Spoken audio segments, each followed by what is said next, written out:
El temperamento de los reyes ingleses ha sido diverso a lo largo del tiempo.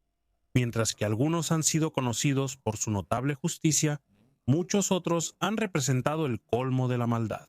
Un gobernante, por ejemplo, ordenó la erradicación de todo un grupo cultural, es decir, los daneses y nórdicos que vivían en Inglaterra, mientras que otro orquestó el genocidio de Northumbria, lo que resultó en la aniquilación del 75% de su población y alrededor de 100.000 muertes. Estas son las historias de dos reyes ingleses que cometieron atrocidades y a quienes considero algunos de los gobernantes más bárbaros de Inglaterra. Primero tenemos al rey Etelredo el Indeciso. Etelredo, recordado en la historia como Etelredo el Indeciso por su gobierno ineficaz durante las implacables invasiones vikingas, es recordado como uno de los peores y más malévolos reyes de Inglaterra.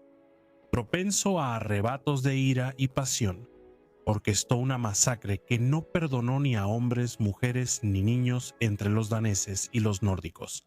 Todos fueron masacrados en una retorcida versión de la justicia. Esta es la historia de Etelredo el Indeciso, un monarca que no logró unir a sus ejércitos, perdió todo su reino y ordenó el asesinato de inocentes. Esta es su historia.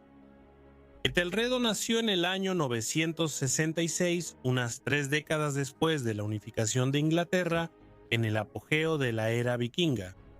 Su padre fue el rey Edgar de Inglaterra, quien pertenecía a una orgullosa línea de reyes descendientes de Alfredo el Grande de la Casa de Wessex.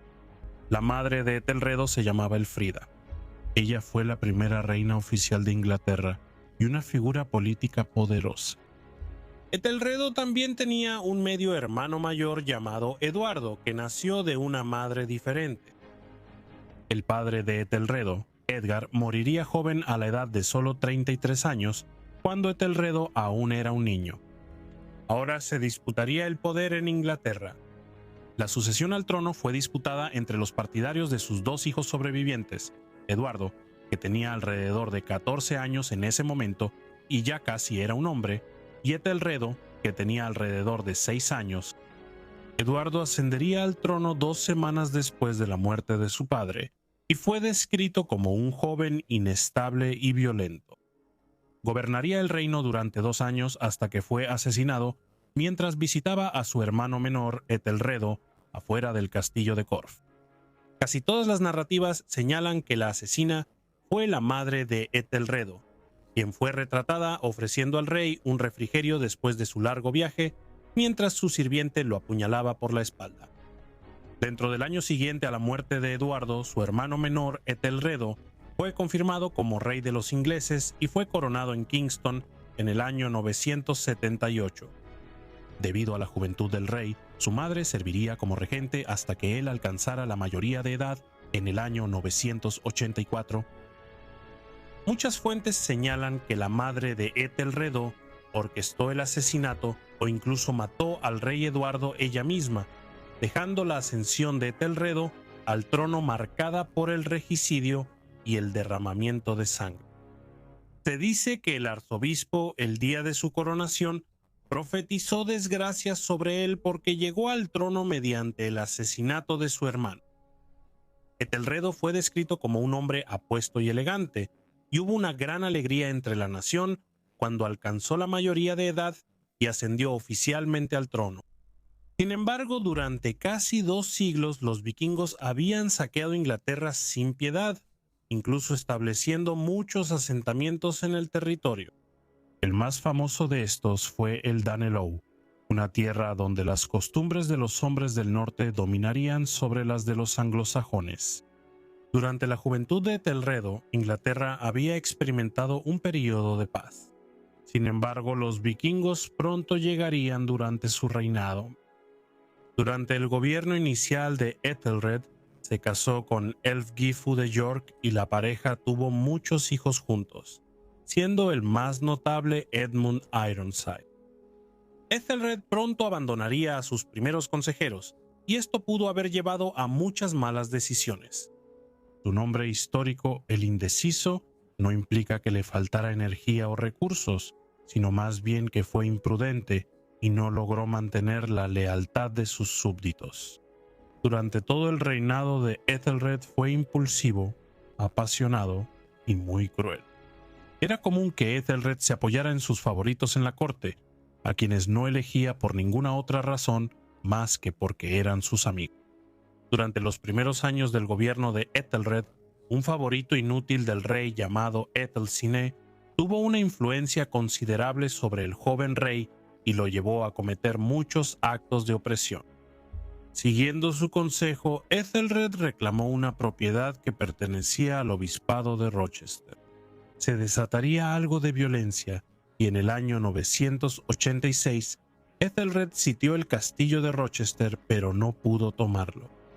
Esto demuestra cómo el inicio del reinado del rey estuvo marcado por conflictos internos y luchas causadas por él mismo. Al otro lado del mar, los vikingos una vez más volvían la mirada hacia Inglaterra en busca de saqueo y gloria. El rey adolescente de Inglaterra, Ethelred, no estaba del todo preparado. En la década de 980, un pequeño grupo de daneses y nórdicos caería sobre la costa inglesa. Southampton, Cheshire y Thanet, así como Devon y Cornwallis, fueron atacados y devastados. Los súbditos del rey fueron asesinados, robados, sus mujeres capturadas y sus casas incendiadas. El joven Ethelred estaba lleno de desprecio, con los ojos encendidos de furia. Una década después, en el año 991, según la crónica anglosajona, el rey de Dinamarca, Sweyn Folkbeard, y otro caudillo vikingo llamado Olaf Tryggvason navegaron a Londres con 94 naves largas con cabeza de dragón. El ejército vikingo sitió la ciudad de Londres, pero no pudo tomarla. Después del asedio, según la crónica, cometieron el mayor mal que cualquier ejército podría hacer, quemando y saqueando, matando gente, tanto por mar como por la costa. Olaf incluso derrotó y mató al conde Brynot de Essex, lo que resultó en que el rey Ethelred les pagara tributo a los vikingos en lugar de unir a sus nobles y declarar la guerra. El resultado fue un pago de Danegeld de 10.000 libras de plata, lo que debilitó aún más el reino. Desde el reinado de Edgar, que fue de paz y prosperidad, Inglaterra se había convertido ahora en un centro de saqueo y pillaje vikingo, ya que el reinado de Elred recordaba la época en que el reino de Inglaterra estaba dividido en varios reinos. Aunque Ethelred había pagado a los vikingos, diferentes bandas guerreras seguían saqueando el reino. Los años 997, 998 y 999 fueron especialmente malos. La crónica anglosajona describe estos años. Quemaron y destruyeron todo lo que encontraron. Las fuerzas de Kent llegaron allí para enfrentarlos y valientemente se unieron a la batalla, pero lamentablemente cedieron y huyeron demasiado rápido, porque no tenían el apoyo que debían tener, y los daneses tomaron posesión del lugar de la carnicería. En el año 1000, la fuerza vikinga dejaría Inglaterra para ir a Normandía. Este repentino alivio de los ataques permitió al rey Ethelredo ordenar sus ideas, recursos y ejércitos. Su furia culminaría en la devastación de Strathclyde. El rey lideró personalmente un ejército hacia Cumberland, que era un bastión de los daneses, y devastaría el país, vengándose. Los constantes ataques vikingos a Inglaterra desde los años 980 hasta el año 1000 afectaron significativamente la salud mental del joven rey Ethelredo, cuyas fronteras y tierras habían sido devastadas y quemadas desde que tomó el trono. Cada intento de sus condes por repeler a los vikingos había sido infructuoso y se encontraba con la derrota, la muerte o la extorsión. En el año 1001 la esposa y la madre de Ethelredo murieron, dañando aún más el estado mental del rey. La devastación de Strathclyde fue uno de los primeros arrebatos de pasión de Ethelredo, pero no sería el último. Ethelredo pronto se casaría con Emma de Normandía en el año 1002 para pacificar las hostilidades que estaban creciendo entre Inglaterra y Normandía. La pareja tendría 3 hijos juntos: Eduardo el Confesor, Alfredo Eteling y Goda. El año 1002 fue el principio del fin para Etelredo, ya que su propia furia sembraría las semillas de su propia destrucción. Había llegado a su límite y su ira y pasión se apoderarían de él. Etelredo ahora intentaría deshacerse de sus enemigos mediante la traición, en respuesta a una amenaza percibida contra su vida y bajo el argumento de que los daneses estaban conspirando para matarlo. El rey dio órdenes de que todos los hombres daneses que vivían en Inglaterra fueran asesinados. Se enviaron instrucciones secretas en cartas del rey a cada ciudad en el Danelaw, asegurando que la masacre ocurriera simultáneamente en todo el reino el fatídico día 13 de noviembre. Como era una época de paz entre los ingleses y los daneses, los colonos extranjeros desprevenidos, el terror se apoderó de ellos de repente. Hombres, mujeres y niños fueron masacrados sin piedad. Los historiadores creen que hubo una pérdida significativa de vidas y que la purga de los nórdicos en Inglaterra generó división entre los anglosajones y los daneses que vivían pacíficamente en Inglaterra. Este tipo de etnocidio se recuerda como la masacre del día de San Brice.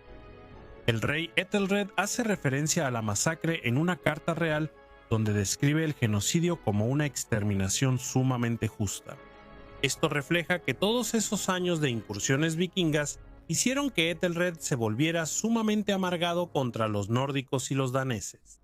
Mató a muchos guerreros vikingos durante la devastación de Strathclyde y organizó el asesinato de miles de colonos escandinavos, agricultores, campesinos y nobles por igual, lo que culminó en la masacre del día de San Brice. Desafortunadamente para el rey Ethelredo, Gunhild, la hermana del rey Sweyn Forkbeard, el rey de Dinamarca, sería asesinada en la masacre junto con su esposo e hijos. Para vengar su muerte y acumular más riquezas, Sweyn lanzaría campañas de saqueo en Inglaterra, que en ese momento era una nación debilitada. El constante ataque a la costa inglesa y los pagos de Danegeld en los últimos años habían debilitado la moral y las arcas de la nación. Sweyn saquearía Inglaterra desde los años 1003 hasta 1005 haciendo campañas en Wessex y East Anglia, quemando y devastando aún más el reino. Sweyn finalmente regresó a Dinamarca después de que la milicia de East Anglia lo enfrentara en batalla, resultando en un empate. En el año 1009 los Jomsvikings, una banda de mercenarios vikingos provenientes de su castillo en Jomsborg en el mar Báltico, dirigirían su atención al reino de Inglaterra. Según la crónica anglosajona, Thorkel el Alto, el jefe de la orden, arrasaría todo el país con su ejército, quemando y saqueando la tierra. La crónica anglosajona afirma que el vasto ejército hostil, al que hemos llamado el ejército de Thorkel, pronto se dirigió a Canterbury, y la ciudad habría sido sometida rápidamente si los ciudadanos no hubieran buscado la paz primero. Y toda la gente de East Kent hizo la paz con el ejército y les dieron 3000 poco después. El ejército avanzó hasta llegar a la isla de Wight y de ahí por todo Sussex arrasaron y saquearon. Entonces el rey ordenó que se convocara a toda la nación para que se les opusieran por todos lados. Sin embargo, marcharon como quisieron. Luego, en cierta ocasión, el rey reunió delante de ellos todas sus fuerzas, cuando iban hacia sus barcos, y toda la gente estaba lista para atacarlos. Pero entonces fue impedido por Edric el Noble.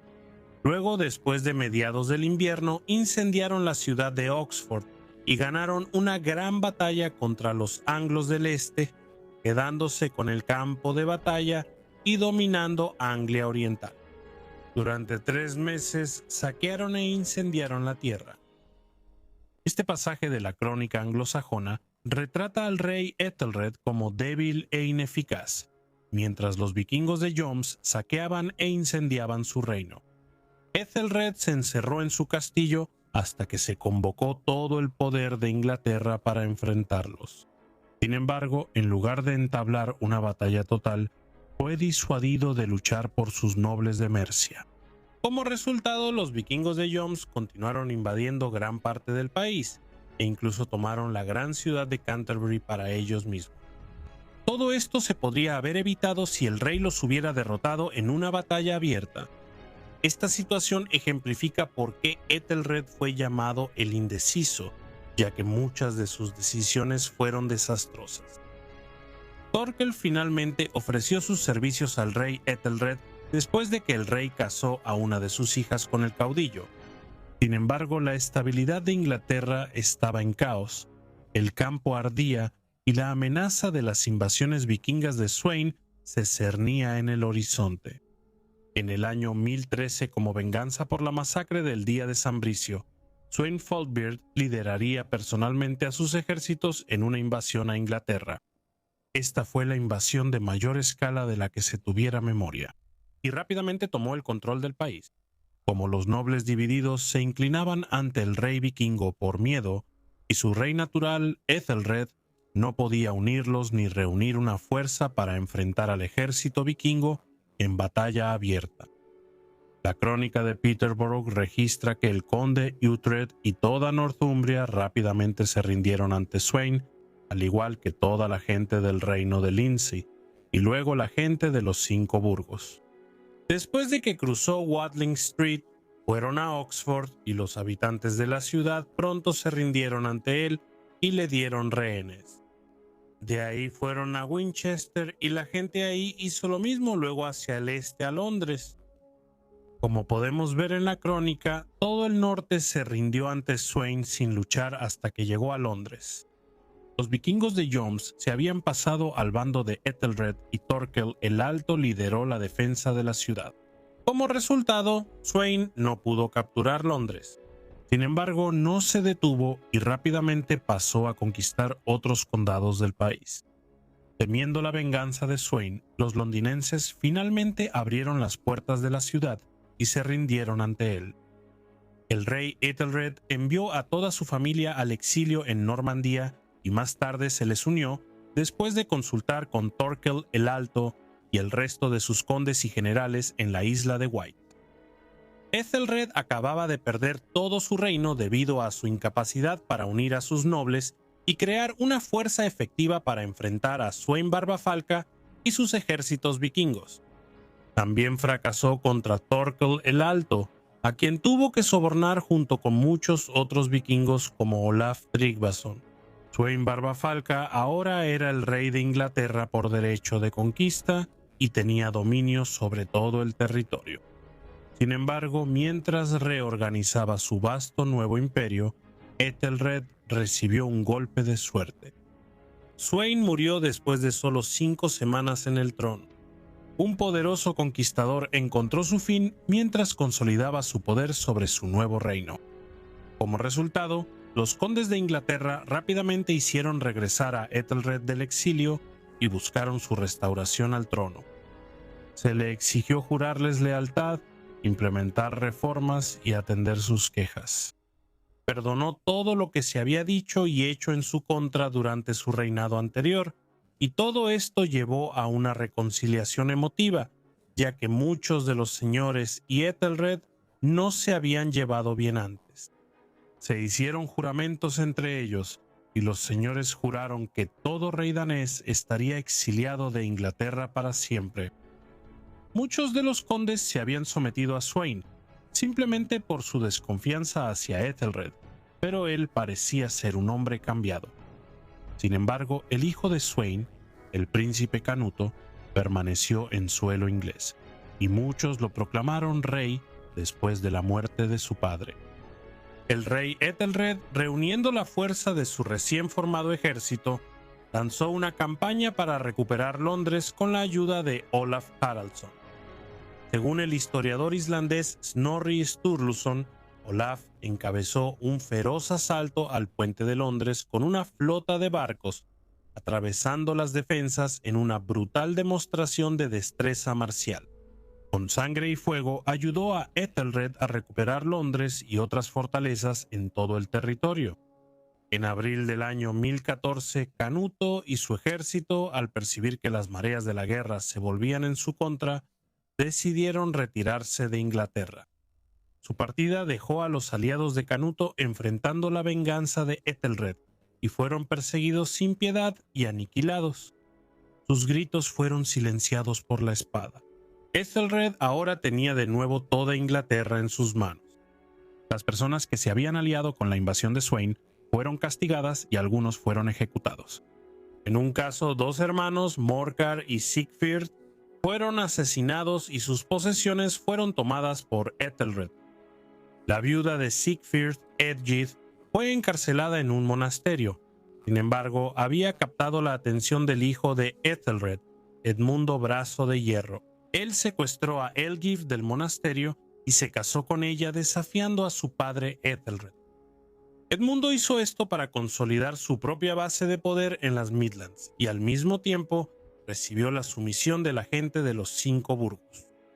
Así, en contra de los deseos de su padre, Edmundo formó una base de poder en el norte mientras Ethelred reinaba supremo. En el año 1016, Canuto regresó a Inglaterra con un vasto ejército, emprendiendo una nueva conquista. Edmundo se uniría a su padre, el rey Ethelred, en Londres para defenderse de los invasores vikingos. Sin embargo, Ethelred pronto cayó enfermo y murió el 23 de abril del año 1016 a la edad de 50 años. Dejó a su hijo Edmundo Brazo de Hierro para defender el reino contra las fuerzas de Canuto, lo que llevó a una serie de batallas culminantes, aunque esa es una historia para otro momento. Ethelred es recordado a menudo como un rey malo y perverso, en gran parte debido a su masacre de daneses y nórdicos en Inglaterra, conocida como la masacre del Día de San Brice. A pesar de las numerosas desgracias que ocurrieron durante su reinado, incluyendo varias invasiones vikingas, demostró ser incapaz de manejar estos problemas de manera efectiva como lo hicieron sus predecesores, como Alfredo o Ethelstan, y es considerado extremadamente débil en comparación. Aunque tuvo más de 10 hijos, se cree que el reinado de Ethelred el Indeciso contribuyó a la eventual caída de la Casa de Wessex unos 50 años después de su muerte. En general, Ethelred el Indeciso es recordado como uno de los peores y más brutales reyes de Inglaterra. Guillermo el Conquistador llevó una vida marcada por triunfos extraordinarios y una ambición despiadada. Huérfano desde joven y nacido fuera del matrimonio, sus primeros años estuvieron plagados de caos y violencia, mientras los nobles normandos rivales luchaban por el control del joven duque. A pesar de estos desafíos, Guillermo sometió a parientes traicioneros y aseguró su dominio sobre Normandía. Hacia la década de 1050, Guillermo surgió como un serio aspirante al trono inglés, que entonces estaba en manos de su primo sin hijos, Eduardo el Confesor. Tras la muerte de Eduardo en enero del año 1066, Harold Godwinson reclamó la corona, pero Guillermo argumentó que Eduardo se la había prometido previamente y que Harold había jurado respetar su derecho. En septiembre del año 1066, Guillermo invadió Inglaterra, derrotando y matando a Harold en la legendaria batalla de Hastings.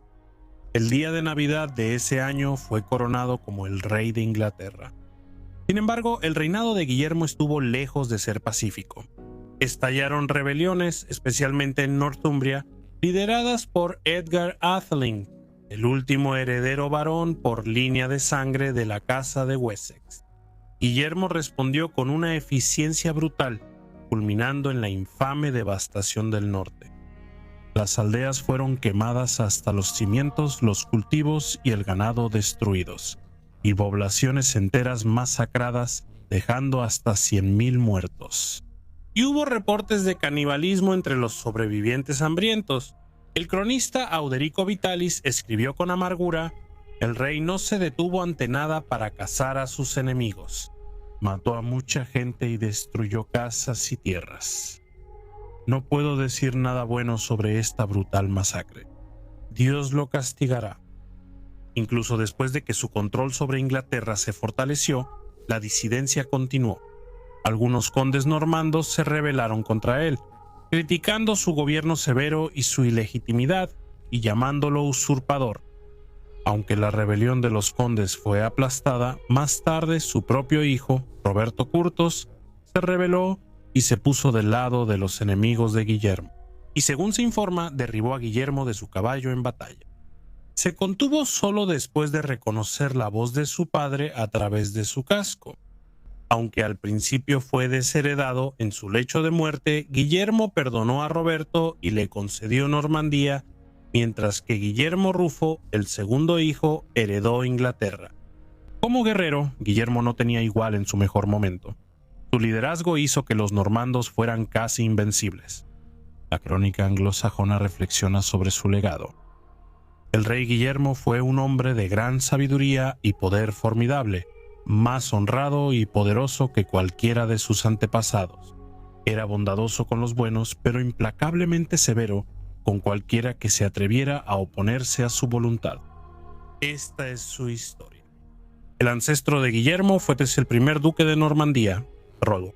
Él fue un saqueador vikingo que sitió la ciudad de Chartres en el año 911. Aunque el asedio resultó en una derrota para los vikingos, Rollo y un pequeño grupo de sus guerreros lograron escapar, y debido a esto los saqueos en Francia continuarían. Los franceses iniciaron negociaciones con Rollo para poner fin a la violencia, lo que resultó en un tratado que estableció el ducado de Normandía. Rollo sería bautizado y ayudó al rey Carlos el Simple a defender su reino, e incluso tomó el nombre de bautismo de Roberto. Rollo también se casaría con Gisla, la hija de Carlos, y sus descendientes se convertirían al cristianismo, perdiendo rápidamente su cultura vikinga y convirtiéndose en normandos. Guillermo nació en el año 1027. Él era hijo de Roberto, el duque de Normandía, pero Guillermo era de nacimiento ilegítimo, y cuando su padre murió, él todavía era joven, tenía 7 u 8 años. Él sucedería a su padre en 1035 y asumiría el papel de duque de Normandía, pero varios de sus parientes, incluyendo a Guido de Borgoña, su primo, creían tener un mejor derecho al título. Guillermo fue apoyado por su tío abuelo, el arzobispo Roberto, así como por el rey Enrique I de Francia. Pero en el año 1037 el arzobispo moriría y Normandía rápidamente caería en el caos. Los poderosos señores pensaban que tener al joven Guillermo bajo su custodia les daría poder sobre Normandía. Muchos nobles normandos se involucrarían en sus propias guerras privadas durante la infancia de Guillermo, lo que daría lugar a muchas historias de que Guillermo fue ocultado en casas de campesinos en más de una ocasión. Así que el reinado de Guillermo el Bastardo no comenzó bien. Experimentaría varios años de conflictos internos. El cronista Guillermo de Jumièges informó que el tutor del duque, su maestro y su mayordomo fueron asesinados por rebeldes y muchos miembros de la familia extendida de Guillermo intentaron destronarlo. En el año 1046, los enemigos de Guillermo decidieron finalmente atacar. Intentaron emboscarlo y matarlo, pero el complot fracasó.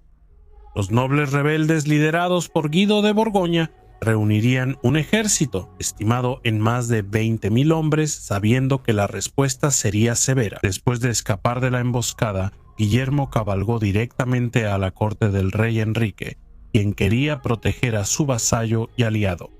El propio rey Enrique reunió un ejército de alrededor de 10,000 hombres y luego marchó sobre Normandía. El resultado sería la batalla de Bailléjon. En el verano del año 1047, el ejército del rey Enrique se unió a la fuerza normanda, mucho más pequeña, del duque Guillermo en el corazón del territorio rebelde. Durante la primera parte de la batalla, Ralph Tesson, un varón normando, decidió traicionar a los rebeldes y se unió a Guillermo y al ejército del rey. La batalla consistió principalmente en una serie de escaramuzas de caballería. El ejército rebelde superaba en número al ejército real, pero carecía de liderazgo. Guillermo demostraría aquí su destreza militar y lucharía en las primeras líneas junto al rey. Después de perder varias escaramuzas y a muchos hombres, el ejército rebelde se desintegró y luego se encontraron huyendo para salvar sus vidas. El ejército real los persiguió de cerca, masacrando a miles de rebeldes y empujando a los restos de su ejército hacia el río Orne. Un espectador registró que los cuerpos de los caballeros rebeldes que intentaron cruzar el río eran tan numerosos que los cadáveres hinchados bloquearon un molino mientras el río arrastraba los cuerpos corriente abajo. Mientras el ejército real empujaba a gran parte del ejército rebelde hacia el oeste, Guy de Borgoña y sus fuerzas sobrevivientes escaparon a sus tierras en el este y se refugiaron en el castillo de Brienne. A pesar de un largo asedio, Guillermo no pudo forzar la rendición del castillo hasta el año 1050, y durante ese tiempo no pudo imponer su autoridad en todo su reino. El rey francés había apoyado a Guillermo en la batalla de Bailléon, pero en el año 1052 decidió ir en contra de Guillermo, tal vez temiendo su creciente influencia sobre Normandía, y encabezó una alianza de varones franceses en su contra. Dos fuerzas invadirían Normandía, una proveniente del noreste de Francia y la segunda entró en el este de Normandía y comenzó una devastación generalizada. Mientras el duque Guillermo se enfrentaba al rey francés, una fuerza aliada de varones normandos y otros señores salió de sus propias tierras. La fuerza francesa estaba ampliamente dispersa y era un blanco fácil para las fuerzas normandas. El feroz enfrentamiento duró muchas horas, pero los franceses se retiraron con grandes pérdidas. Guy, el conde de Ponthieu, fue capturado durante el transcurso de la batalla. El rey francés vio todo esto desde su punto de observación en una colina al otro lado del río y retiró al resto de sus fuerzas. Después de las derrotas de 1052, los señores normandos rebeldes fueron exiliados, las tierras normandas de los condes de Ponthieu fueron confiscadas y Guy juró lealtad a Guillermo después de 2 años de encarcelamiento. Sin embargo, Guillermo pronto enfrentaría aún más conflictos. En 1057, el ejército del rey Enrique y Godofredo Mattel marcharía hacia Normandía con el objetivo de invadir y conquistar. Sus fuerzas rápidamente comenzaron a saquear y devastar. El duque Guillermo, quien parece haber sido reacio a oponerse directamente a su señor feudal, reunió un gran ejército, pero no tomó ninguna otra acción, aparte de mantener exploradores para informar sobre los movimientos de la fuerza invasora. Cuando los invasores llegaron a un vado en el río Dives, cerca de Bardville, comenzaron a cruzar, pero cuando subió la marea, el proceso solo se había completado a la mitad, dejando al ejército dividido en dos. Guillermo aprovechó esta oportunidad y atacó a la mitad del ejército invasor que aún no había cruzado. Guillermo sorprendería a sus enemigos y tiñó el río de rojo con sangre, resultando en una masacre. Los invasores se retiraron rápidamente de Normandía, y la batalla también marcó el final de la última invasión de Normandía durante la vida del duque Guillermo.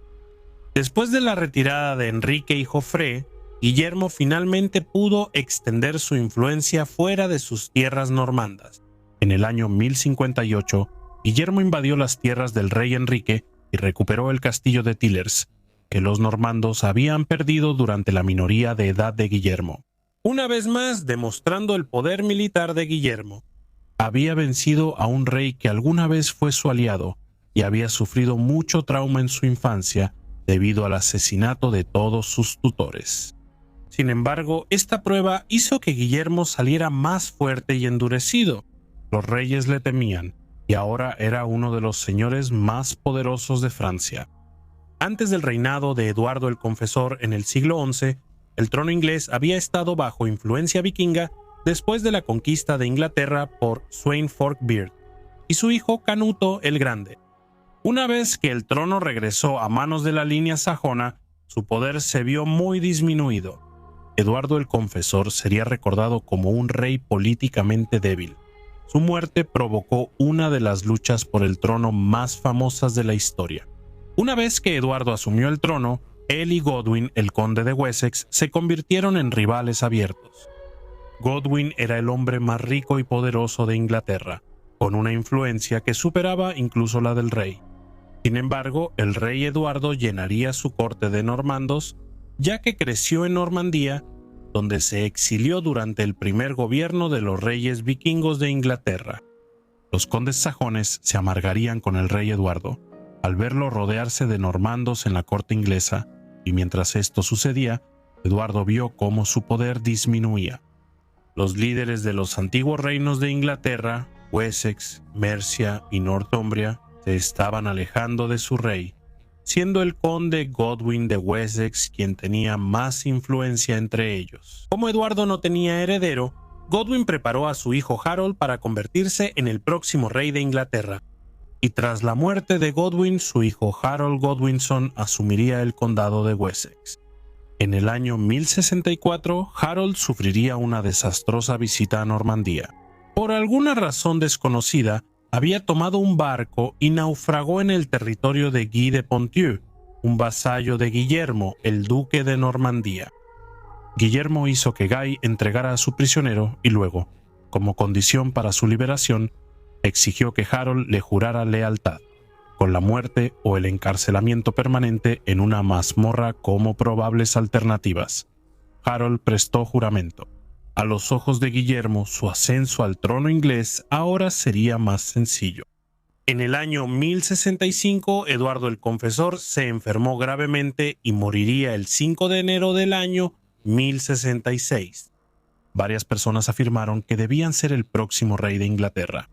Las reclamaciones al trono de estos hombres se basaban en lazos de sangre, juramentos, parentesco y vínculos con reyes anteriores. Cada pretensión al trono era sólida. Estaba Edgar el Etelingo, quien era nieto del rey Edmundo Ironside e hijo de Eduardo el Exiliado. Eduardo el Exiliado había muerto de camino a la corte inglesa, donde habría sido nombrado heredero por el rey Eduardo el Confesor. Según el sistema de linaje, él era el heredero legítimo, siendo un descendiente directo de Alfredo el Grande. Sin embargo, para el año 1066, Eduardo tenía una base de poder debilitada. Y en los últimos años, muchos Ethelings habían sido asesinados o habían muerto misteriosamente, al igual que el padre de Edgar, Eduardo el Exiliado, y su abuelo Edmundo Ironside, quienes murieron en circunstancias misteriosas. También estaba Harold Godwinson, quien era el jefe de la casa de Wessex. Wessex era la parte más rica y poderosa de Inglaterra, y el propio Harold era muy conocido en la corte. Había actuado en nombre de Eduardo el Confesor y había luchado en muchas batallas. También era el comandante militar de mayor confianza de toda Inglaterra. Además, según la leyenda, también se cree que su antepasado fue Ethelred, el rey de Wessex y hermano mayor de Alfredo el Grande. La corona solo pasó a su línea directa porque el hijo de Ethelred en ese momento era demasiado joven para gobernar debido a la amenaza del gran ejército pagano. En Noruega, Harold Hardrada también reclamó el trono de Inglaterra. Según él, Eduardo el Confesor le había usurpado el trono a su sobrino, el rey Magnus el Bueno. Magnus había sido nombrado heredero al trono danés por el rey Harthacnut. Después del acuerdo, Magnus creía que este pacto también se extendía al trono inglés. Eduardo simplemente tomó el trono antes que Magnus, quien moriría sin hijos. Magnus tuvo como correy de Noruega a Harold Hardrada hasta la muerte de Magnus, momento en el que Hardrada se convirtió en el único rey de Noruega. Hardrada ahora creía que la corona de Inglaterra le pertenecía legítimamente, ya que Eduardo le había usurpado el trono a Magnus y él mismo ya estaba muerto. Guillermo, el duque de Normandía, era otro pretendiente al trono. Él afirmaba que no solo Eduardo lo había designado como el próximo rey, sino que Harold Godwinson había jurado que apoyaría a Guillermo en su pretensión al trono. También existía la relación que había entre Normandía e Inglaterra. Emma de Normandía era la tía abuela de Guillermo y Eduardo el Confesor había pasado gran parte de su juventud exiliado en la corte normanda. El día después de la muerte de Eduardo el Confesor, hubo una reunión del Witan para decidir quién sería el próximo rey de Inglaterra. El Witan estaba compuesto por un grupo de muchos señores y obispos, y consideraron los méritos de los 4 principales candidatos: Guillermo, el duque de Normandía, Harold Godwinson, Edgar Atheling, el último descendiente directo de Alfredo el Grande, y Harold Hardrada. Todo el principio de sucesión había sido trastocado por el interludio de los reyes vikingos, y el Witan ya no se sentía obligado a elegir a un rey que perteneciera a la línea de Alfredo, cuando era evidente que se necesitaba a un hombre fuerte en el trono, y Edgar el Atheling era solo un muchacho. Cualesquiera que hayan sido las promesas que Eduardo el Confesor pudo haberle hecho a Guillermo, sin duda él mismo nombró a Harold como su sucesor. El día después de la muerte de Eduardo, Harold fue elegido por el Witten como rey. Hardrada vendría a reclamar la corona, pero fue derrotado por Godwinson en la batalla de Stamford Bridge.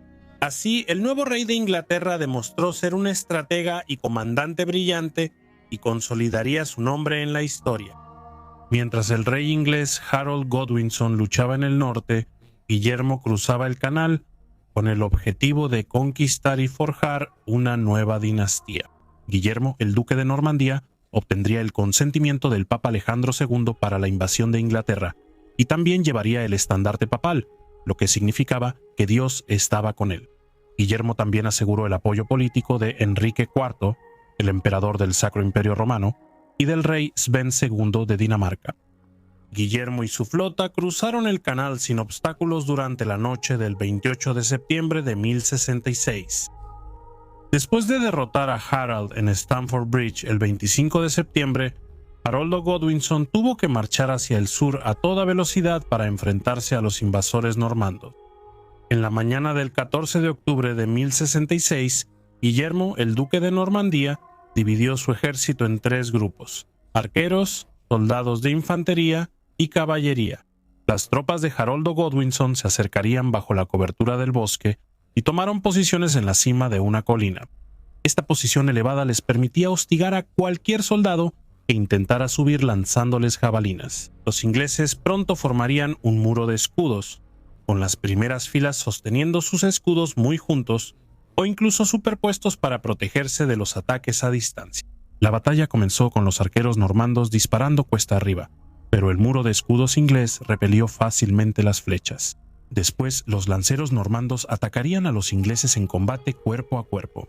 Al acercarse a los ingleses, los soldados normandos fueron recibidos con una lluvia de jabalinas hasta que comenzó el combate cuerpo a cuerpo. Los soldados de Guillermo estaban siendo diezmados y no podían romper la muralla de escudos, así que la caballería normanda avanzaría para apoyarlos. La caballería tampoco pudo romper la muralla de escudos sajona. Aunque exhausto, el ejército inglés estaba muy animado, ya que acababan de derrotar a Harold Hardrada en el norte y harían retroceder a los normandos mientras la sangre corría colina abajo en el campo de batalla. Como los normandos no lograron romper la muralla de escudos anglosajona, la batalla empezó a inclinarse a favor de los ingleses y comenzó una retirada general. Entonces se difundió el rumor de que el duque Guillermo había caído en combate. Algunas de las tropas normandas se retiraron hacia el mar, perseguidas por los ingleses, quienes finalmente abandonaron sus posiciones en la cima de la pendiente. Mientras observaba la huida de su propio ejército, Guillermo, que seguía con vida, se quitó el casco para que todos pudieran reconocerlo y cabalgó entre sus fuerzas en retirada, gritando y haciendo gestos. Después de estar tan cerca de la derrota, los jinetes normandos regresaron a las líneas del frente y ayudaron a Guillermo a liderar un contraataque contra las fuerzas inglesas que los perseguían. Los ingleses volvieron a formar su muro de escudos y la batalla continuó. La batalla continuó durante horas, y con la luz del día otoñal desvaneciéndose, los normandos hicieron un último esfuerzo para tomar la colina. En este punto, muchos señores sajones habían muerto, incluyendo a 2 de los propios hermanos del rey Harold Godwinson, que cayeron en la lucha. Esto animaría al rey de Inglaterra a luchar hasta las últimas consecuencias. El propio Godwinson estaría en el centro de la batalla, matando a muchos soldados enemigos, pero moriría en el caos de la lucha. Según un relato sumamente gráfico, 4 caballeros normandos lo mataron a tajos. El primero, atravesando su pecho a través de su escudo, con la punta de su arma, empapó la tierra con un torrente de sangre. El segundo le cortó la cabeza por debajo de la protección del casco, y el tercero le atravesó el vientre con una lanza. El cuarto le cortó el muslo y se llevó la extremidad cercenada. Guillermo de Malmesbury afirmó que Harold murió por una flecha en el ojo que le atravesó el cerebro y que un caballero lo hirió al mismo tiempo. Con tantos relatos diferentes sobre la sangrienta muerte de Harold, los historiadores coinciden en que murió al final de la batalla y encontró su fin en medio de la lucha. La muerte de Harold Godwinson dejó a los ingleses sin líder y su formación comenzó a colapsar. Sin embargo, los soldados de la guardia personal de Harold se reunieron alrededor del cuerpo del rey y lucharon hasta las últimas consecuencias. Después de un día entero de feroz batalla, los hombres de Guillermo de Normandía salieron victoriosos. Después de la batalla de Hastings, Guillermo esperaba que los nobles ingleses simplemente se sometieran a él, pero uno de los antiguos aspirantes al trono sería proclamado rey por el Bit. Edgar el Ætheling, nieto de Edmundo Ironside y último descendiente directo de Alfredo el Grande, asumiría el trono. Fue apoyado por poderosos miembros sobrevivientes de la clase gobernante sajona, como Edwin, el conde de Mercia, y Morcar, el conde de Northumbria. Sin embargo, estos señores ya habían pasado por alto su derecho en favor de Harold Godwinson y sus lealtades eran cuestionables. Guillermo pronto cruzaría el río Támesis y mientras los normandos se acercaban a Londres, los principales partidarios de Edgar comenzaron negociaciones con Guillermo. En diciembre, los miembros restantes del Witan en Londres se reunirían y llevarían al rey no coronado a encontrarse con Guillermo y someterse a él. Edgar, sin ejército, sin condes ingleses leales y sin aliados, rendiría homenaje a Guillermo, dejando de lado su derecho ancestral como rey de Inglaterra por un tiempo. El 25 de diciembre de 1066, Guillermo fue coronado como rey de Inglaterra en la abadía de Westminster. Su logro le valió el título de El Conquistador. A pesar de la sumisión de los nobles ingleses, la resistencia continuó durante años, con muchas rebeliones y levantamientos en Northumbria. Guillermo mantuvo a Edgar bajo su custodia y lo llevó junto con otros líderes ingleses a su corte en Normandía en 1067 antes de regresar con ellos a Inglaterra. Edgar pronto escaparía de la custodia de Guillermo. Este joven de 16 años cabalgaría hacia el norte y provocaría una rebelión. En las sombras, los rebeldes del norte se estaban organizando en una fuerza efectiva alrededor de la figura de Edgar Ætheling. Edgar haría una alianza con Malcolm III, el rey de los escoceses, quien se casó con la hermana de Edgar, Margarita. No solo los rebeldes querían restablecer lo que consideraban la verdadera línea de reyes de Inglaterra, ya que ya llamaban y se referían a Edgar como el rey, pero los señores anglosajones también habían perdido gran parte de sus tierras ante los nobles normandos, y Edgar era su solución para recuperar el poder perdido. Edgar también había forjado una alianza con otro rey, Sweyn II de Dinamarca, quien prometió apoyarlo y enviarle hombres si necesitaba su ayuda contra Guillermo. Northumbria había sido durante mucho tiempo un lugar salvaje y peligroso. Sin embargo, cuando Guillermo el Conquistador ascendió al trono inglés, realmente se convirtió en una tierra salvaje, sin discriminar entre nobles y plebeyos. Cosby, un magnate de Northumbria, ofreció homenaje a Guillermo y Guillermo le recompensó nombrándolo conde de Northumbria. Después de solo 5 semanas como conde, Cosby fue asesinado por Osulf, el nieto de Uhtred el Audaz, en una enemistad de sangre que había durado generaciones. Muy pronto, Osulf también sería asesinado, y su primo Cospatrick compraría el título de conde a Guillermo. El conde Cospatrick pronto se convertiría en uno de los líderes que se unieron al joven Edgar Ætheling en su rebelión contra Guillermo. Edwin, el conde de Mercia, también se uniría a la rebelión.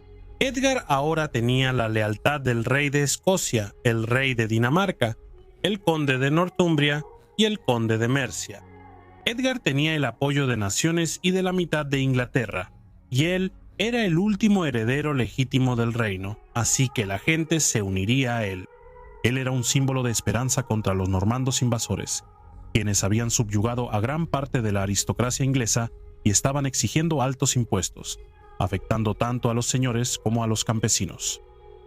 Guillermo, ahora consciente de que se avecinaban problemas en el norte, envió a Roberto el Comyn a Northumbria con 700 hombres para despojar a Gospatrick del título de conde de Northumbria, ya que noticias de su traición habían llegado a oídos del rey. Roberto llegaría tan al norte como Durham. Cuando llegó, el obispo Ethelwyn le advirtió que un ejército rebelde estaba merodeando en el norte y que se movilizaría en su contra. Sin embargo, Roberto ignoraría este consejo. Los rebeldes de Northumbria atacaron la ciudad de Durham en 1069. Entraron rápidamente a la ciudad y comenzaron a matar a cualquier normando que encontraban. Los caballeros normandos de Roberto fueron rápidamente asesinados o huyeron, eliminando así por completo a su ejército y el control de Guillermo el Conquistador sobre el norte. Roberto escuchó el alboroto desde dentro de la casa del obispo en la que se estaba quedando. Los rebeldes sabían que el obispo se había puesto del lado de los normandos y había abandonado a sus compañeros sajones, así que incendiaron su casa hasta los cimientos y Roberto fue consumido por las llamas. Durham acababa de caer y Edgar Atheling aprovecharía esto, ya que la energía de los norteños era inigualable debido a su espíritu inquieto. Marcharía hacia el sur, a la ciudad de York. La ciudad cayó rápidamente, ya que los habitantes reconocieron a Edgar como su señor natural y lo llamarían rey. Edgar, quien aunque era joven, ahora era un caudillo, pero el juego de tronos que estaba jugando era peligroso y la tierra que deseaba gobernar sufriría. Según la crónica anglosajona, esto fue lo que sucedió. Edgar Atheling marchó con todos los hombres de Northumbria hacia York, y los habitantes de la ciudad negociaron con él, tras lo cual el rey Guillermo vino desde el sur con todas sus tropas, saqueó la ciudad y mató a muchos cientos de personas. Guillermo, que acababa de regresar de Normandía en ese momento, recibió noticias de los desastres en Durham y York, y respondió de manera típica, marchando personalmente hacia el norte con un ejército aún más grande que antes. Guillermo llegó a York tan rápido que tomó a los rebeldes por sorpresa y derrotó a aquellos que aún tenían el valor de pelear. Después del éxito inicial de Edgar, Guillermo rápidamente le demostró quién tenía el ejército más competente. Bajo el Conquistador, los normandos eran realmente una fuerza a tener en cuenta. Ya habían derrotado a un rey anglosajón y el siguiente era el Atheling. Los daneses habían reclamado durante mucho tiempo partes de Inglaterra como propias, y estos guerreros vikingos eran famosos por aprovechar al máximo cualquier agitación política en tierras extranjeras que consideraban una rica fuente de botín. Asbjorn, el hermano de Sweyn II de Dinamarca, desembarcó en la costa del norte de Inglaterra con una flota danesa de unas 300 naves en septiembre de 1069 y Edgar fue llamado de regreso desde Escocia. York iba a ser una vez más el punto focal de la rebelión. Al parecer, los daneses navegaron a York con 240 barcos, donde se reunieron con Edgar Atheling y el conde Cospatrick de Northumbria. En la crónica anglosajona fueron descritos como un ejército inmenso. Edgar lideraría personalmente a sus hombres hacia York y rápidamente retomaron la ciudad con gran derramamiento de sangre. En el caos, el castillo normando allí fue demolido, la masacre fue registrada y muchos franceses cayeron, y muchos prisioneros fueron llevados de regreso a los barcos de los daneses. Edgar una vez más había derrotado a las fuerzas de Guillermo y había recuperado el norte. Esta fue la mayor derrota normanda de toda la conquista, y ahora la amenaza más seria para el reinado de Guillermo en Inglaterra. Guillermo reunió un ejército y marchó. Cuando el rey finalmente llegó a su destino, encontró una ciudad vacía. Los daneses se habían retirado río abajo por el tren con sus extensas riquezas de York, y Edgar y sus aliados se habían ido. Sin una flota propia, Guillermo no podía perseguir a los daneses, así que volvió a la antigua política de los reyes anglosajones y les pagó para que abandonaran las costas inglesas. Para dejarlo claro a cualquiera que tuviera interés en el norte de Inglaterra, Guillermo decidió pasar la Navidad de 1069 en York, incluso trasladando la corte real allí. Guillermo le estaba diciendo al país que el norte era suyo y que lo mantendría por cualquier medio necesario. El conquistador entonces dirigió su atención a los rebeldes, ya que no estaban preparados para enfrentarse a su ejército en una batalla campal. Así que Guillermo emplearía una estrategia que paralizaría a su enemigo, pero que también mancharía su alma para siempre. Edgar respondería y lideraría una incursión marítima en el reino de Lindsey, que era un reino anglosajón menor que había sido absorbido por Northumbria. Edgar volvería a demostrar su temple y conduciría él mismo a sus hombres al combate para demostrar aún más que era digno de ser rey. Sin embargo, la incursión terminó en desastre y la mayoría de los seguidores de Edgar murieron. El propio Edgar logró escapar con vida junto con un puñado de seguidores reales y luego se reunió con el grueso de su ejército. A principios del año 1070, Guillermo avanzó contra Edgar y los otros líderes ingleses quienes se habían refugiado con sus seguidores restantes en una región pantanosa y los puso en fuga. Edgar luego regresó a Escocia. El rey Guillermo se estaba cansando de la rebelión en el norte. Era como si la región hubiera declarado su independencia, así que el conquistador se dispondría a quebrar a los norteños en cuerpo y espíritu. Orderico Vital era un monje que nació en Shropshire en 1075 de madre sajona y padre normando. Fue un cronista que escribió una de las grandes crónicas contemporáneas sobre la Normandía y la Inglaterra anglo-normanda de los siglos XI y XII. Normalmente elogiaba al rey Guillermo en sus escritos, pero escribió esto sobre la devastación del norte. El rey no se detuvo ante nada para cazar a sus enemigos. Mató a mucha gente y destruyó casas y tierras. En ningún otro lugar había mostrado tanta crueldad, y para su vergüenza no hizo ningún esfuerzo por controlar su furia, y castigó a los inocentes junto con los culpables. Ordenó que los cultivos y el ganado, las herramientas y la comida fueran quemados hasta quedar en cenizas. Más de 100,000 personas murieron de hambre. He elogiado a Guillermo muchas veces en este libro, pero no puedo decir nada bueno sobre esta masacre brutal. Dios lo castigará.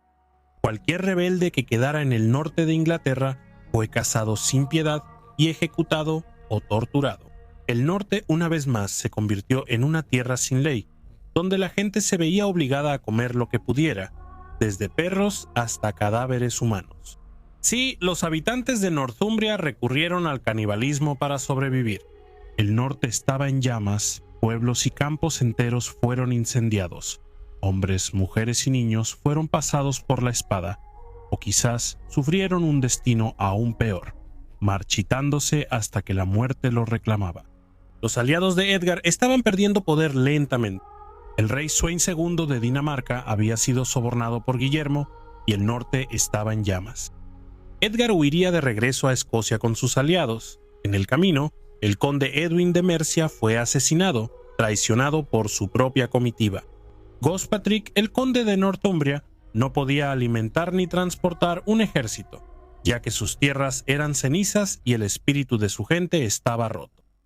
Edgar permaneció a salvo en Escocia hasta 1072. Guillermo entonces invadiría Escocia, siendo su rey el último rebelde con gran influencia. Luego obligó al rey Malcolm a someterse a su señorío. Los términos del acuerdo fueron la expulsión de Edgar de Inglaterra bajo pena de muerte. La rebelión de Edgar había terminado. Ahora sin aliados, zarpó hacia Francia, pero el desafortunado Edgar naufragó en la costa de Inglaterra debido a una violenta tormenta. Logró escapar a Escocia una vez más, donde Malcolm lo convenció de hacer las paces con Guillermo y regresar a Inglaterra como su súbdito. Abandonando cualquier ambición de recuperar su trono ancestral, Guillermo forjó su nueva dinastía, y el impacto de su conquista de Inglaterra fue profundo, dejando cambios duraderos en la iglesia, la aristocracia, la cultura y el idioma del país. La conquista acercó a Inglaterra a Francia, estableciendo lazos que persistieron durante toda la Edad Media. Su administración fusionó aspectos del gobierno inglés y normando, creando un nuevo sistema que sentó las bases para el posterior reino inglés medieval. Su masacre del pueblo de Northumbria, conocida como la Devastación del Norte, es lo que le permitió consolidar su poder. En el año 1075, mientras el rey Guillermo estaba en Normandía, estalló una rebelión en Inglaterra. Dos poderosos nobles, Ralph de Gael, el conde de Anglia Oriental, y Roger, el conde de Hereford, conspiraron para derrocarlo en lo que se conoció como la Rebelión de los Condes. Ralph, quien alguna vez luchó valientemente en la batalla de Hastings, era ampliamente admirado por su valentía y fortaleza de carácter. El cronista Audric Vitalis registró algunas de las quejas que impulsaron a los rebeldes a actuar. La principal de ellas fue la despiadada represión de William contra amenazas reales o imaginarias a su gobierno. A los ojos de los conspiradores, William era un tirano, indigno de la corona. Lo denunciaron como un usurpador, nacido bastardo, y afirmaron que su gobierno era ofensivo tanto para Dios como para el hombre.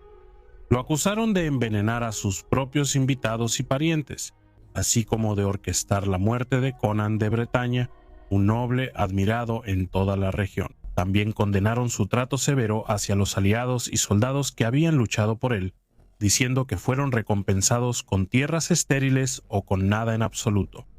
Su avaricia, afirmaron, lo llevó a despojarlos incluso de eso.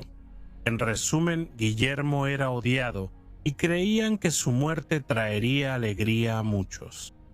A pesar de sus planes audaces, la revuelta comenzó a desmoronarse antes de que pudiera empezar.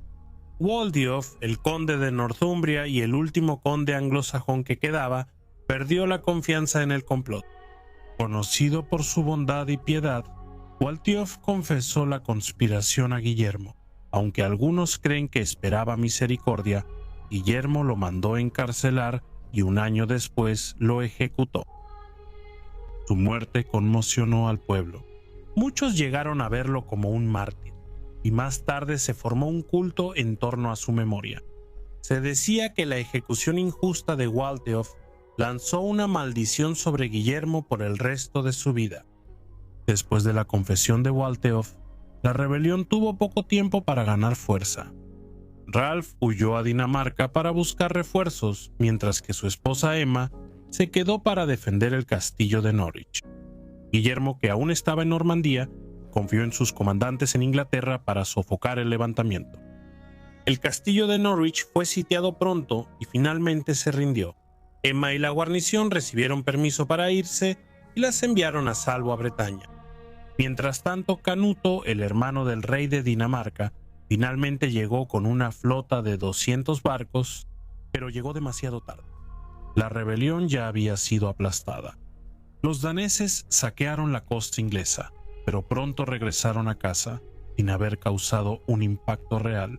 La crónica anglosajona incluso declaró, pero no se atrevieron a arriesgarse a una batalla con el rey Guillermo, sino que prefirieron ir a York, donde irrumpieron en la iglesia de San Pedro, y tras llevarse muchos tesoros, se marcharon de nuevo. Guillermo regresó a Inglaterra ese mismo año para enfrentar la amenaza danesa persistente, dejando a su esposa, la reina Matilde, gobernando en Normandía durante su ausencia. Pasó la Navidad en Winchester, donde se ocupó de las consecuencias de la rebelión fallida, una que sería recordada no solo por su ambición, sino también por el trágico final del último gran conde inglés. Roberto, el hijo mayor de Guillermo el Conquistador, fue en su juventud un hombre de valor y habilidad excepcional en asuntos militares. Durante mucho tiempo había ostentado el título de conde y disfrutaba de un papel oficial, aunque algo simbólico, en la corte de su padre.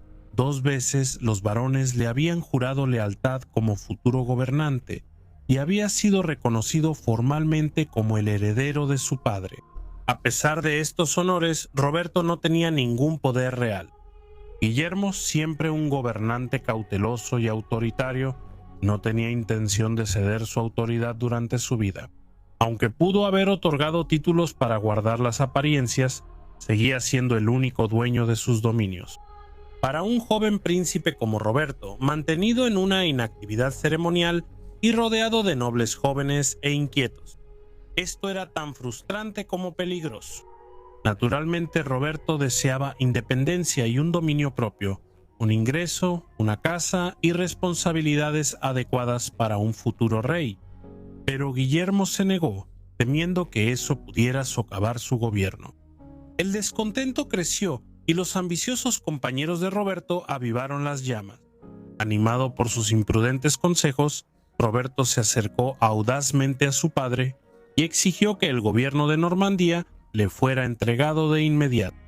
Guillermo se negó rotundamente, explicando que Normandía era suya por derecho de nacimiento e Inglaterra por conquista.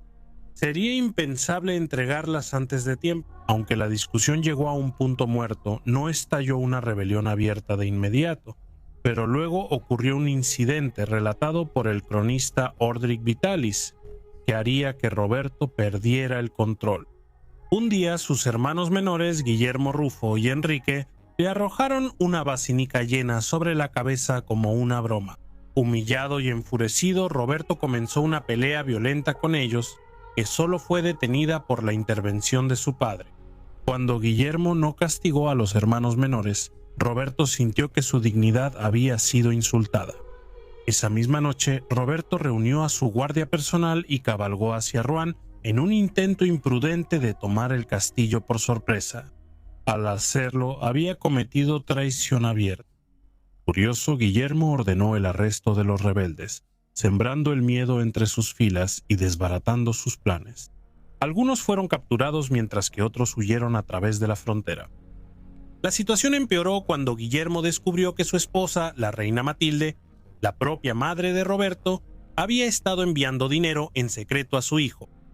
Roberto pronto obtuvo el apoyo del rey Felipe de Francia, y juntos reunieron un ejército formidable. Ahora Guillermo se vio obligado a responder a la amenaza creciente. Los rebeldes estaban atacando su frontera noreste, sembrando el miedo en el campo.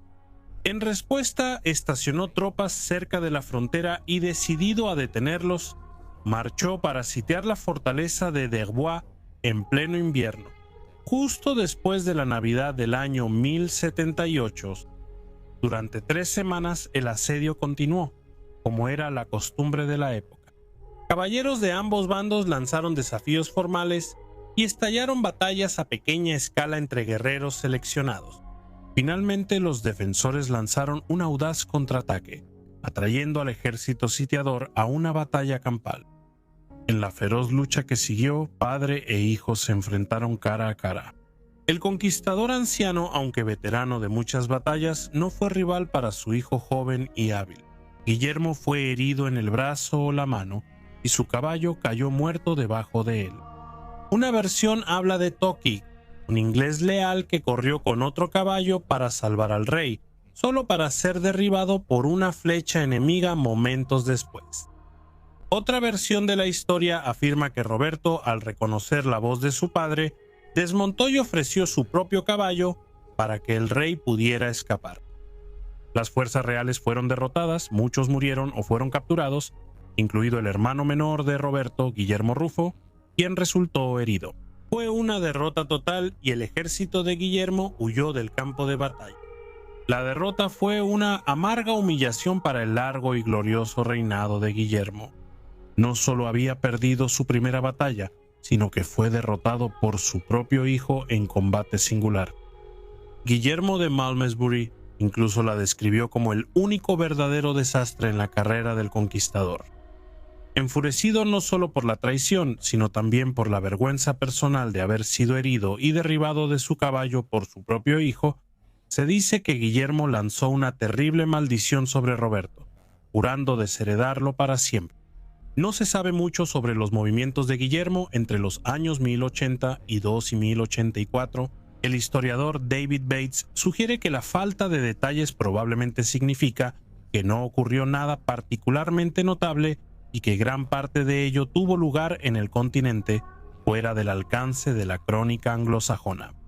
Una cosa que sí ocurrió es que en el año 1082 Guillermo mandó arrestar a su medio hermano Odo. Orderico Vitalis afirmó que Odo albergaba ambiciones de convertirse en el papa y había intentado persuadir a Cuna a algunos de los vasallos de Guillermo para que lo ayudaran a lanzar una invasión al sur de Italia. Tal acto habría socavado la autoridad del rey y Guillermo no podía tolerarlo. Aunque Odo permaneció en prisión durante el resto del reinado de Guillermo, sus tierras nunca fueron confiscadas. Los detalles sobre el paradero de Guillermo durante los años 1084 y 1085 son confusos. Sabemos que estuvo en Normandía durante la Pascua del año 1084 y puede que después haya regresado a Inglaterra para recaudar dinero y financiar la defensa contra una posible invasión de Canuto IV de Dinamarca.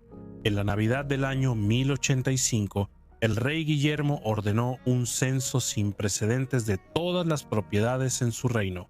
Esta enorme tarea, organizada por condados, llegaría a conocerse como el Libro del Juicio Final, un registro tan minucioso y definitivo que se le relacionó con el juicio final.